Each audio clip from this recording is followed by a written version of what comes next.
Some practical application of the elasticity. तो इसके uses देखते हैं हम, कहाँ ये अप्लाई होते हैं, उसको हमें स्टडी करना है। वैसे हम पूरा चैप्टर इलास्टिसिटी का कंप्लीट चैप्टर हमने स्टडी कर लिया है ना। तो अब यहाँ पर हम इसके एप्लीकेशन जानेंगे कि इतना सारा हमने इलास्टिसिटी के बारे में जो स्टडी किया है, इसका आखिर कहाँ इसके यूजेस होंगे, कहाँ हम इसको यूजेस करेंगे, तो वो हम जानते हैं। मैंने आपको स्ट्रेस और स्ट्रेन कर्व के बारे में समझाया था। इस वाले पॉइंट को हम क्या कहते हैं, यील्ड पॉइंट कहते हैं, यील्ड पॉइंट या फिर लिमिट ऑफ इलास्टिसिटी, ये वो पॉइंट होता है। अगर हम इससे ज्यादा स्ट्रेस डालते हैं तो फिर हमारा जो वायर है ना वो परमानेंट डिफॉर्म हो जाता है, उसमें कुछ ना कुछ परमानेंट स्ट्रेन आ जाता है। तो हमने इस पॉइंट को ये पॉइंट हमारे लिए बहुत इंपॉर्टेंट है। तो हम ये चाहते हैं कि किसी भी रस्सी पे, किसी भी वायर पर, किसी भी मशीन पर इससे ज्यादा स्ट्रेस ना जाए। इससे ज्यादा स्ट्रेस अगर चला जाएगा तो उसमें परमानेंट स्ट्रेन हो जाएगा, ऐसा ही होता है।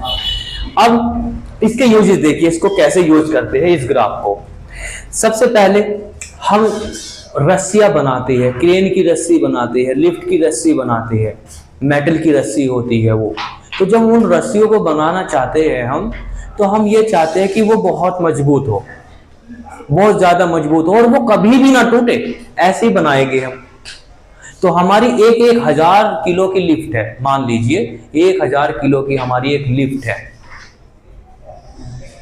या मान लीजिए हमारी एक लिफ्ट है 100 किलो की, एक लिफ्ट है हमारी 100 किलो की, 100 किलो की हो सकती है 1 क्विंटल की।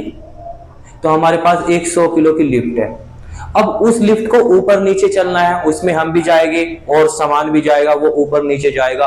तो हम जो उसमें रस्सी लगाएंगे, उसमें जो हम रस्सी लगाएंगे, हम रस्सी ऐसे लगाएंगे कि वो कभी भी ना टूटे, उसमें कितने ही आदमी आ जाए।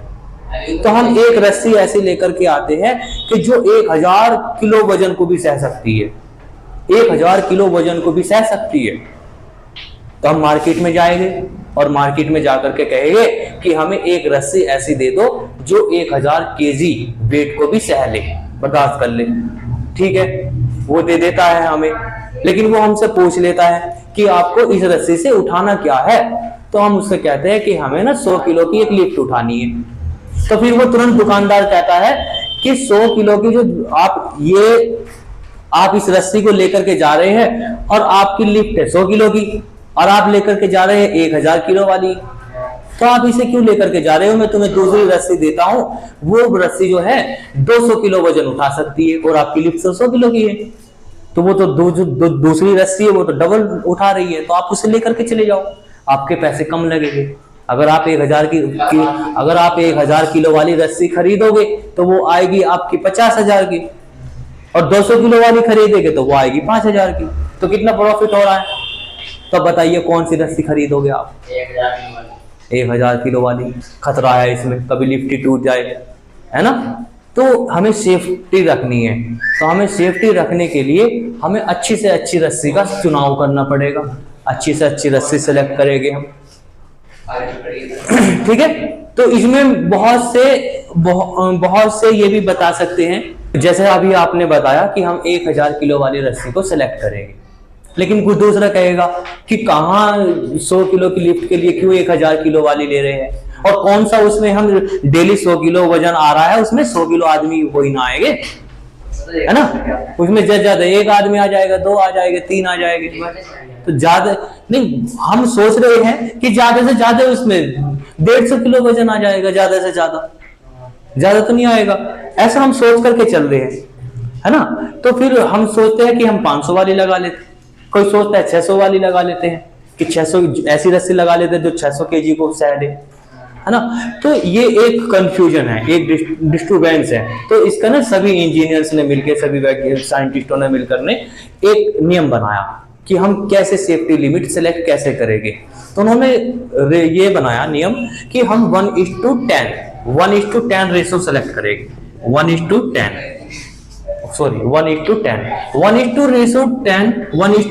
रेशो सेलेक्ट करने का मतलब ये है कि अगर आप 1 किलो वजन उठाना चाहते हैं तो आप रस्सी ऐसी लेकर के आओगे जो 10 किलो वजन से टूटेगी। 1 किलो वजन उठाने के लिए ऐसी रस्सी लेंगे हम जो 10 किलो वजन से टूटेगी। ये रस्सी बनेगी सीधी है, ये वायर उसकी रहेगी, मेटल की, स्टील की, आयरन की, इनकी रहेगी और किसकी रहेगी? हैवी क्रेन जो रहती है, क्रेन की रस्सी रहती है, उसमें क्या तू वे लगाएगा, बांध लगाएगा उसमें क्या तू है? तो उसमें तो मेटल की रस्सी लगानी पड़ेगी ना। तो इसका मतलब समझ में आ रहा है? 1:10, 1:10 मतलब ये हुआ कि अगर आप 10 किलो वजन उठाना है आपको, तो 10 किलो वजन उठाने के लिए आप ऐसी रस्सी लेकर के आओगे, इसका 10 टाइम्स करो, 10 टाइम्स कितना होगा? 100। तो ऐसी रस्सी सिलेक्ट करोगे आप। मतलब अगर आपको 100 किलो वजन उठाना है, 100 किलो वजन उठाना है, तो 100 किलो वजन उठाने के लिए आपको 1000 किलो वाली रस्सी लानी पड़ेगी जो 1000 किलो वजन को सह सके। तो ये लिमिट होती है, इसको हम सेफ्टी लिमिट बोलते हैं। 1:10, 1:10 क्या है ये? Safety limit. तो इससे ना, इस ऐसे सेलेक्ट करने से ये होता है कि जो ब्रेकिंग, ये जो होता है आपका लिमिट ऑफ इलास्टिसिटी, जिसको हम यील्ड पॉइंट कहते हैं, ये यील्ड पॉइंट अब आएगा ही नहीं। हमने इतनी ज्यादा रेशो कर दिया, 10 टाइम्स। मतलब अगर कोई रस्सी 10 किलो पे टूटती है, हम एक रस्सी से 1 किलो वजन उठा रहे हैं और उसका ब्रेकिंग पॉइंट कहाँ है, यील्ड पॉइंट कहाँ है? 10 टाइम्स। तो 10 टाइम्स तो कभी भी आएगा नहीं, टूटेगी नहीं रस्सी, है ना। तो ये वाला पॉइंट कभी भी ना आए। अगर हम रस्सी से अपना वजन उठा रहे हैं तो रस्सी में कभी भी यील्ड पॉइंट ना आए, और यील्ड पॉइंट नहीं आएगा तो वो रस्सी कभी भी नहीं टूटेगी। तो इसको बोलते हैं सेफ्टी लिमिट। ऐसे ही जब हम व्हीकल्स चलाते हैं, मोटरसाइकिल चलाते हैं, तो जब मोटरसाइकिल चलाते हैं ना, तो उसका जो वो होता है, क्या बोलते हैं, जिसमें रिंग लगा रहता है, और ये चिमटा बोलते हैं जिसे, इसमें रिंग लगा रहता है, दो ये सामने से मेटल की रोड निकली रहती है, यहाँ पर पहिया लगा रहता है, फिक्स रहता है, हाँ शोकर बोलते हैं जिसे, ठीक है। तो हाँ चिमटा भी बोलते हैं उसे हाँ, तो ये शोकर है। अब शोकर हमें पता है कि ये जो शोकर है, इसमें मैक्सिमम स्ट्रेस जो है 100 kg है। मान लीजिए अगर इस पे 100 kg वेट आता है तो ये शॉकर टूट जाएगा। 100 kg अगर इस पे वेट आता है तो ये टूट जाएगा। अब हम रोड पे चले गए, तो जब हम स्मूथ रोड पे चलते हैं तो मैक्सिमम स्ट्रेस जो आता है उस पर 50 kg आता है, 50 kg बस। लेकिन किसी दिन सामने गड्ढा आ गया, और गड्ढा आने से उस पे, जब वो गड्ढा ऐसे दबता है, मोटरसाइकिल दबती है, तो उस पे वेट आ जाता है 200 किलो। और जैसे इस पे 200 किलो वेट आ जाएगा तो उसका क्या होगा, ये वाला लिमिट क्रॉस हो जाएगी, यील्ड पॉइंट क्रॉस हो जाएगा। और जैसे लिमिट क्रॉस हो जाएगी तो बताइए फिर वो वापस आएगा? वो ऐसा का ऐसा ही रह जाएगा, मुड़ा का मुड़ा ही रह जाएगा, मुड़ जाएगा वो वहीं का वहीं, है ना। तो हम ये चाहते हैं कि ये कभी भी ना आए। इसी तरीके से जब मशीनरी पार्ट बनाते हैं, मशीन को फिक्स कर देते हैं, तो मशीनरी पार्ट जब हम बनाते हैं तो उनको नट से टाइट कर देते हैं। तो नट से टाइट कर देते हैं, लेकिन कुछ दिन के बाद झरझर की आवाज आने लग जाती है उनमें। क्यों? क्योंकि उनमें परमानेंट स्ट्रेन आ चुका होता है। हम नहीं चाहते कि उन मशीन के पार्ट्स में, उन बोल्ट्स में कभी भी यील्ड पॉइंट्स ना आए, परमानेंट स्ट्रेन ना आए। तो हम क्या करेंगे फिर? हम मशीनरी पार्ट ऐसे बनाएंगे कि उनकी जो यील्ड पॉइंट होगा ना, यील्ड पॉइंट उससे 10 टाइम्स, उससे भी 10 टाइम्स हम क्या रखेंगे? हाँ, उसकी इलास्टिसिटी लिमिट से भी ज्यादा मजबूत बनाएंगे उसको हम। तो मशीनरी पार्ट कैसे बनाएंगे? तो ये देखो, जब मशीनरी पार्ट बनाते हैं तो हम ये सब ध्यान में रखते हैं। The metallic part of machinery are never subjected to stress. मतलब जो मशीनरी पार्ट होते हैं उन्हें कभी भी हम इतना स्ट्रेस नहीं करते, उनकी beyond elastic limit, otherwise they will get permanently deform. नहीं तो वे परमानेंटली क्या हो जाएंगे? डिफॉर्म हो जाएंगे। ठीक है। इसी तरीके से मैंने रस्सी का एग्जांपल दिया है आपको। बीम बनाते हैं, ब्रिज बनाते हैं, तो ब्रिज बनाते वक्त भी हम अपना यील्ड पॉइंट को माइंड में रखते हैं। कैसे माइंड में रखते हैं? देखो, मान लीजिए ये हमारे पास एक ये ब्रिज है, मान लीजिए ये 2 पिलर हुए और ये यहाँ पर ब्रिज है, ठीक है। इस पे रोज व्हीकल्स चलते हैं और व्हीकल्स आराम से जाते हैं और चले जाते हैं। जैसे ही कोई हैवी व्हीकल्स आता है, जैसे ही कोई हैवी व्हीकल्स आता है और वो यहाँ पर पहुंचता है, जैसे वो यहाँ पर पहुंचा तो हम ये देखते हैं कि ये बीम जो है नीचे की तरफ ऐसे आ जाता है, ऐसे थोड़ा सा, यहाँ पे मैंने ज्यादा बना दिया लेकिन थोड़ा सा झुक जाता है। जैसे ये मान लीजिए ये है और इस पर जैसे बीच में वेट आएगा तो ये नीचे हो जाएगा ऐसे।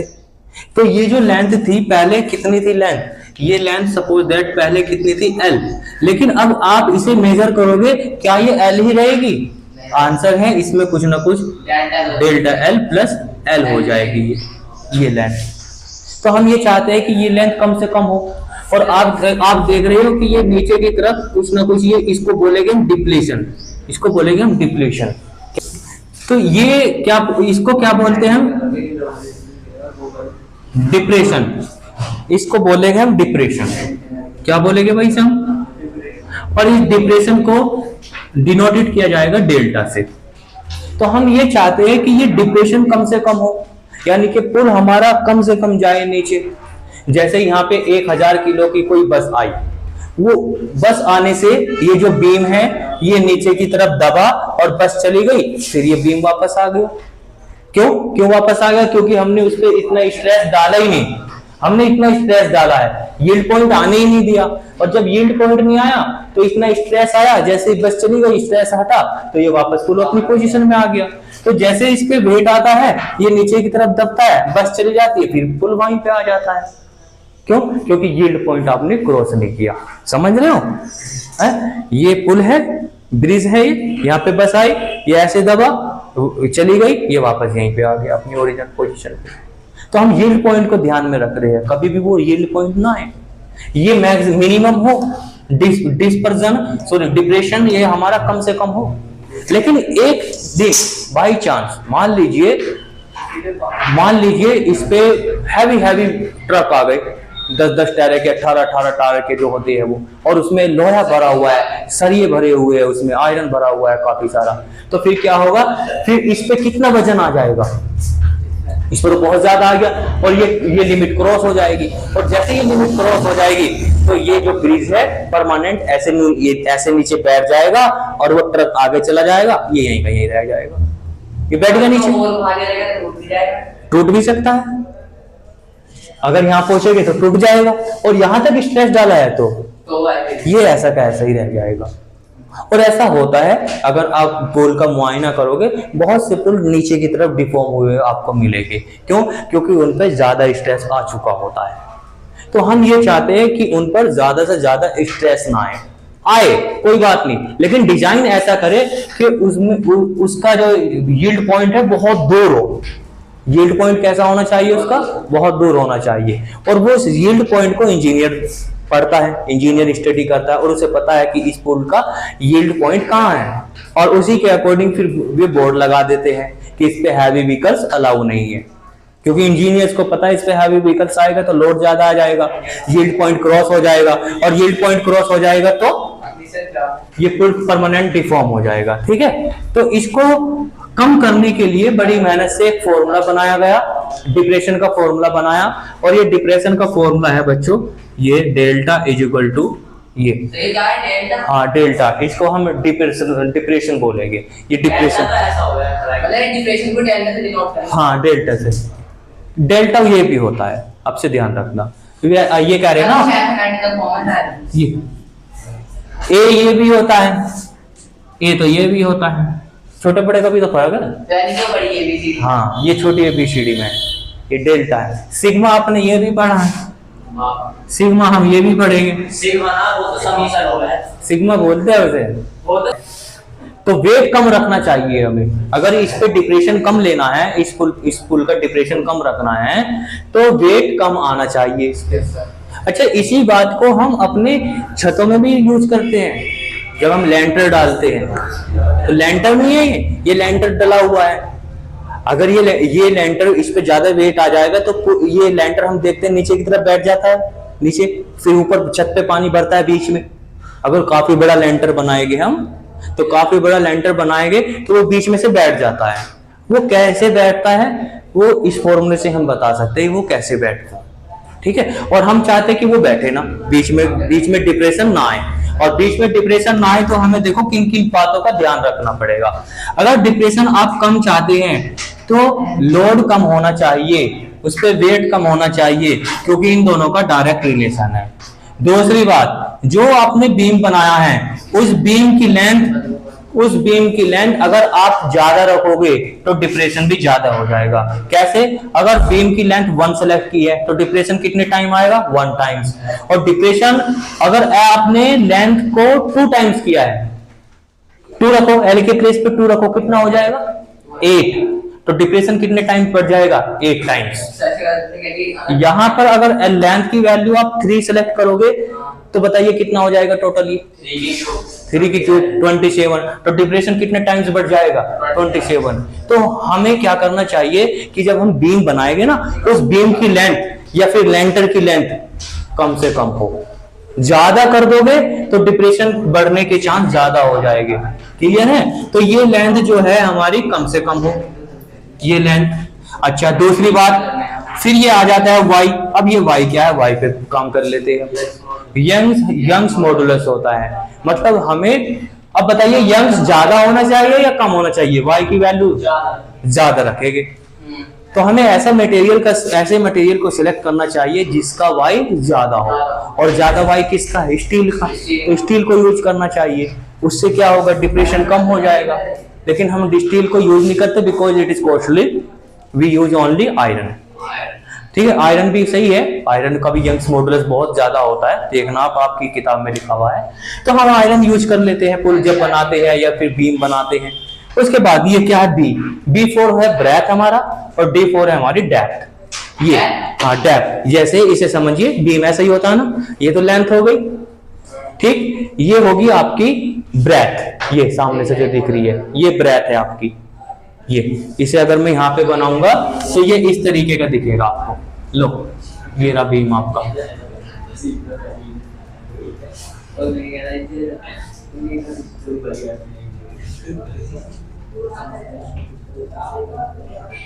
ठीक है, ये इसमें कुछ मोटाई दिखाई दे रही है आपको, इस मोटाई को हम क्या बोलेंगे? डेप्थ। ये मोटाई को हम D से लिख रहे हैं डेप्थ, कि इतना मोटा है, इतना गहरा है, गहराई, डेप्थ। तो ये है आपकी डेप्थ। और ये क्या है आपकी? ये है आपकी ब्रेथ। ये ब्रेथ हो गई आपकी। इसमें डेप्थ में ना, डेप्थ में यहाँ पे क्यूब है, क्यूब। तो देखो हाँ, एल में भी क्यूब है और डेप्थ में भी क्यूब है। अब इस वाले फॉर्मूले में देखिए, अगर आप ब्रेथ को बढ़ा दोगे, मतलब चौड़ाई अगर बढ़ा देते हो अपनी बीम की, तो फिर क्या होगा? डिप्रेशन भी कम हो जाता है, कम हो गया। और फिर डेप्थ को देखिए, अगर डेप्थ को आपने 1 टाइम्स बढ़ाया तो डिप्रेशन कितना कम हो जाएगा? 1 टाइम्स। अगर आपने डेप्थ को 2 टाइम्स इंक्रीज किया तो ये कितने टाइम्स डिक्रीज हो जाएगा? 8 टाइम्स। क्यों नहीं दिख रहा है ना? तो अगर आप डेप्थ को 2 टाइम्स इंक्रीज करते हो तो डिप्रेशन 8 टाइम्स कम हो जाता है। तो अब आपके पास ये 3-4 क्वांटिटी हो गई, weight, length, Young modulus, breadth, depth. इनमें से बताइए सबसे ज्यादा यूजफुल क्वांटिटी कौन सी है? किस पे वर्क करना चाहिए हमें? डेप्थ पे। और डेप्थ को बढ़ाने में हमारा खर्चा भी नहीं लगता। तो हमें ध्यान रखना चाहिए हमारे बीम की या हमारे लेंटर की डेप्थ, यानी कि मोटाई ज्यादा से ज्यादा। उससे क्या होगा? उससे डिप्रेशन कम से कम होगा, और डिप्रेशन कम से कम होगा तो यील्ड पॉइंट बहुत देर में आएगा, काफी देर में आएगा। और काफी देर में आएगा तो मतलब उसपे से काफी हैवी व्हीकल्स भी गुजर सकते हैं, उस पे काफी लोड भी आ सकता है, कोई दिक्कत नहीं होगी। अब देखो डेप्थ कैसे बढ़ाते हैं हम। अभी देखो इधर देखो, डेप्थ अभी इतनी है, ठीक है। मान लीजिए एक बीम है आपके पास, अभी डेप्थ इतनी है। अब इसको ऐसे कर दो, अब डेप्थ कितनी हो गई? बढ़ गई ना। खर्चा आया कुछ भी नहीं। एक इंजीनियर ने आके बोला ऐसे मत रखो इसे, बीम को ऐसे रख दो, बस बढ़ गई ना, ताकत बढ़ गई इसकी, ये डेप्थ हो गई। ठीक है, तो हमें डेप्थ बढ़ा देनी चाहिए और इसमें खर्चा भी नहीं आता। आगे बात समझ में? तो इस तरीके का हमें बीम का डिजाइन करना चाहिए या हमें अपने पुल का डिजाइन करना चाहिए। और हम क्या कर सकते हैं कि हमारी कॉस्ट कम लगे और हमारा बीम अच्छा बने। तो हम क्या करते हैं फिर इसका ना वेट कम कर देते हैं, मास कम कर देते हैं, इसका मास कम कर देते हैं। इसका मास कम करने से इसके और फीचर्स पे कोई फर्क नहीं पड़ता। कैसे फर्क नहीं पड़ता देखो मैं समझाता हूँ। मास कम कर देंगे हम इसका, जैसे मास नहीं है इसमें, किसमें ये वेट है, ये वेट में मास नहीं आता, m/g नहीं होता। देखो ये आपके पास एक पिलर है, सपोज दैट, देख भाई ये आपके पास पिलर है, इसका कुछ लेंथ भी है, ये ऐसे बना देता हूं इसे, ये इस तरीके से बना, ये एक पिलर से आपके पास बीम है आपके पास, ठीक है। अब हमने क्या किया, हमने थोड़ा सोचा और गौर किया, क्यों ना हम इसका मास कम कर दें। मास कम करने से बहुत बड़ा फायदा होने वाला है, क्योंकि मास कम करने से डेल्टा कम होता है। तो हमने मास देखो इसका कैसे कम किया। ए यहाँ पे आ जाओ, नमस्ते, बैठ जाओ। इसका मास हमने ऐसे कम किया, ए यहां से कटिंग करी हमने इस तरीके से, इस तरीके से इसकी हमने कटिंग कर दी और इतना आयरन हमने निकाल दिया। ये इतना आयरन निकाल दिया हमने, और इतना आयरन निकालने से देखो क्या इसकी डेप्थ बदली, वही है, क्या इसकी ब्रेथ बदली, उतनी है, और इसकी लेंथ भी उतनी है, ब्रेथ भी उतनी है, डेप्थ भी उतनी है, सब उतनी है, कुछ नहीं बदलेगा। यहाँ से काटिए इसे, यहाँ से काटिए इसे ऐसे, इस तरीके से, डेप्थ उतनी रहेगी, ब्रेथ उतनी रहेगी, लेंथ भी उतनी रहेगी, कोई फर्क नहीं पड़ेगा। लेंथ ब्रेथ डेप्थ पे कोई फर्क नहीं पड़ा, बल्कि इस पे फर्क पड़ गया। इसका मास, कुछ मास हमने निकाल के फेंक दिया और हमारी कॉस्ट भी बच गई, आयरन बच गया, हमारा आयरन बच गया, सस्ता पड़ने लगा अब हमें और फायदा होने लगा। तो हम ना बीम जो बनाते हैं इस शेप के नहीं बनाते, अब जो बनते हैं शेप वो इस तरीके के होते हैं, आई बीम। और क्या करते हैं इसमें ऊपर की तरफ हम यहाँ पर इस तरीके से कर देते हैं इन्हें ऐसे, इस तरीके से कर देते हैं। देखो अभी मेट्रो के जो पुल बन रहे हैं, अभी जो मेट्रो के पुल बन रहे हैं आपके यहाँ पे मोदीपुरम में, वो क्या इस तरीके के नहीं है, देखो ऐसे ही है वो। कुछ जो आप दिल्ली में गए होगे तो वो बीम ऐसे देखे होगे तुम, आई शेप के होते हैं वो। तो आई शेप के बीम बनाने का रीजन क्या है, आई शेप के बीम बनाने का रीजन क्या है, मास कम हो जाता है, and on decreasing the mass depletion will decrease, ये रीजन है। पूछा जाता है क्वेश्चन में कि हम आई शेप का बीम क्यों बनाते। और भी कुछ नहीं करना, अगर आपको मास नहीं कम करना तो इसके ऊपर ना आप यहाँ पर इस तरीके से कर दीजिए, तो ये भी क्या कहलाएगी, ये भी आई शेप का बीम कहलाएगा। ऊपर इस तरीके से डिजाइन कर दीजिए, ये भी आई शेप का कहलाएगा। और ऐसा करने से इसकी ताकत बढ़ जाती है। अभी जो मेट्रो के पुल बन रहे हैं वो बिल्कुल गोल बन रहे हैं, बिल्कुल ऐसे सीधे ऐसे बन रहे हैं, ऐसे है वो कहीं नहीं है ना, ऐसे ऊपर आप देखते होगे यहाँ पे ये ऐसे है, ये ऊपर, ताकि कि इसकी शेप आई हो जाए, और आई हो जाने से इसकी ताकत बढ़ जाती है, क्योंकि ये बीच में आ गया क्या, स्पेस, जैसे इसमें बीच में स्पेस आ रहा है। आ गई ये बात समझ में। तो इस तरीके से हम अपना डिजाइन करते हैं। इलास्टिसिटी के ये एप्लीकेशन है, ये एप्लीकेशन आपको लर्न करने हैं, पेपर में पूछे जाते हैं। हाँ 3-4 एप्लीकेशन है, ये लिखे हुए हैं, इन्हें आप लिख लीजिए आराम से बैठ करके, आप समझा दिया। टाइम जो भी हुआ है अभी ना लिख लो, तो तुम भी